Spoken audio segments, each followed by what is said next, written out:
Halo, selamat siang. Perkenalkan, nama saya Antonia Carvalho Mendes dengan NIM 19130046. Saya dari kelas B, Prodi Bahasa Inggris.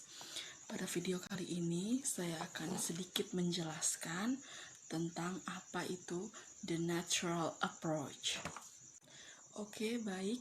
Pendekatan natural atau the natural approach adalah pengajaran bahasa yang dikembangkan oleh Stephen Krashen dan Tracy Terrell pada akhir 1970-an sampai pada awal tahun 1980-an. Pada pendekatan alami atau the natural approach, keluaran bahasa tidak dipaksakan, tetapi dibicarakan dan muncul secara spontan. Setelah siswa mengikuti sejumlah besar masukan bahasa yang dapat dipahami dan dimengerti dengan baik.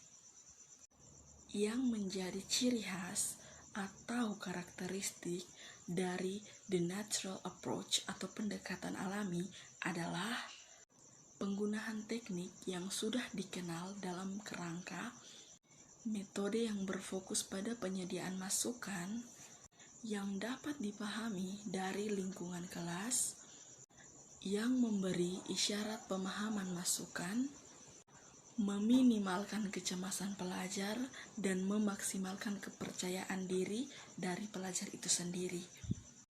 Berdasarkan teori perolehan bahasa dari ahli bahasa Stephen Krashen yang berasumsi bahwa ucapan muncul dalam 4 tahap. Tahap yang pertama adalah praproduksi atau mendengarkan dan gerak tubuh. Contohnya ketika siswa diberikan audio berupa musik ataupun jenis audio lainnya yang dapat didengarkan oleh siswa, dengan demikian siswa akan mencerna di pikiran mereka sehingga mereka dapat paham dan mengerti apa itu maksud dan tujuan dari audio yang mereka dengarkan. Sedangkan gerak tubuh itu lebih cenderung kepada pengajar, di mana pengajar memberikan contoh melalui gerak tubuh yang kemudian diartikan oleh pelajar itu sendiri, sehingga dengan gerak tubuh pelajar mampu mengenali bahasa yang disampaikan oleh pengajar. Yang kedua adalah produksi awal atau yang biasa disebut dengan frasa pendek, di mana frasa pendek menjelaskan suatu kalimat dengan kata yang singkat tanpa memperpanjang kalimat tersebut, melainkan kata tersebut hanya menjadi inti dari kalimat itu. Contohnya adalah 3 orang mahasiswa pergi membaca buku di perpustakaan. Nah, dari kalimat tersebut menggambarkan jelas bahwa 3 orang mahasiswa pergi membaca di perpustakaan. Kalimat tersebut tergolong dalam frasa pendek karena terdiri dari satu kalimat yang hanya diikuti oleh beberapa kata saja. Dan yang ketiga, munculnya ujaran atau frasa panjang dan kalimat. Frasa panjang dan kalimat adalah perbandingan terbalik dari frasa pendek.